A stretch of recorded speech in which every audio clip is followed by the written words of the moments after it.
The year is 1914. Europe is buzzing with trains, telegrams, and tension. Ordinary people go to work, children play in the streets, and no one knows. The world is about to set itself on fire. A single bullet will tear through not just the life of an archduke, but through the fabric of an entire century. This is the story of World War I, how it began, how it shattered millions of lives, and how its echoes still shape the world we live in today. To understand this war, you need to imagine a world both familiar and alien. The cities are lit with electric lights, cars are rolling off assembly lines, and the first airplanes touch the sky. Yet most of the world is ruled by kings, emperors, and monarchies clinging to power. The great empires, Britain, France, Russia, Austria, Hungary, and Germany, are locked in a dangerous game of pride, alliances, and ambition. The people on the ground, though, don't see it coming.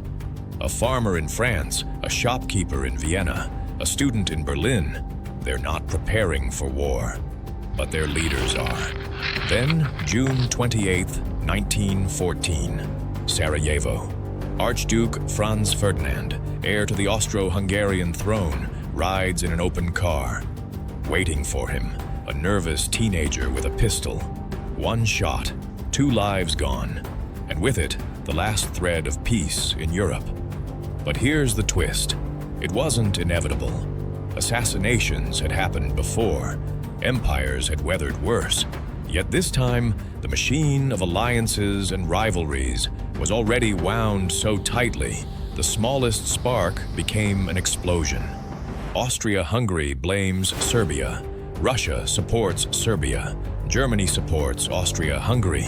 France supports Russia. Britain watches closely.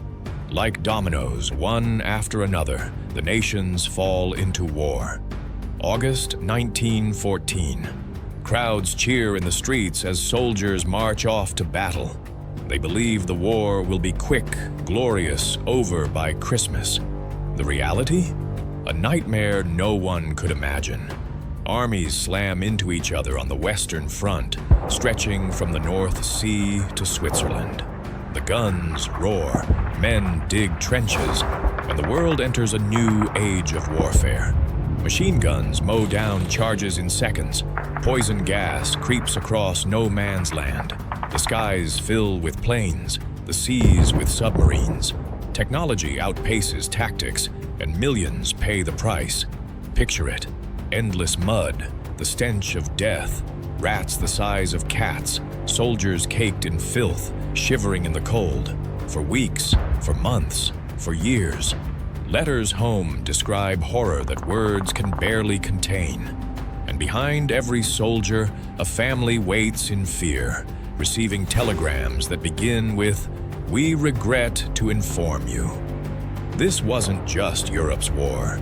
From Canada to India, from Africa to Australia, the empires pulled millions of young men into battle. It was, for the first time, a truly global conflict. For years, the front lines barely moved. Millions died for inches of land. Battles like the Somme, Verdun, and Gallipoli became synonyms for slaughter. By 1917, the old world was breaking apart. Russia collapsed in revolution. America entered the war, tipping the balance with fresh troops and endless supplies. The Central Powers, Germany, Austria, Hungary, the Ottoman Empire, began to crack under pressure. And finally, November 11th, 1918. The guns fall silent. An armistice is signed. People pour into the streets to celebrate. But the world that emerges is not the same one that entered. The war left 16 million dead, entire cities in ruins, and generations scarred forever.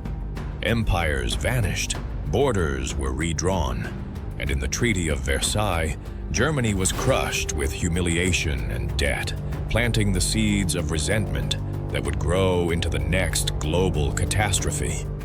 World War II. But it wasn't just politics. It was personal. Millions of ordinary people had their lives stolen or reshaped. An entire generation of poets, artists, and dreamers was lost in the trenches. Technology advanced, but at the cost of human blood. The world promised never again, yet history had other plans.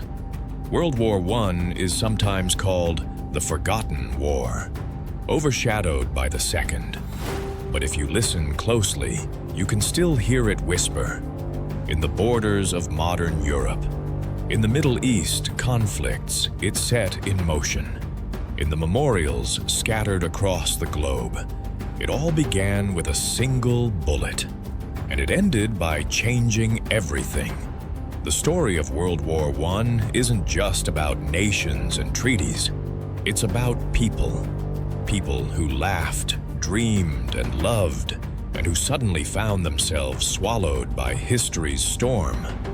When you look back, the lesson is hauntingly clear.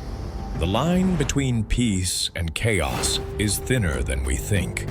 And perhaps the most human thing we can do is remember.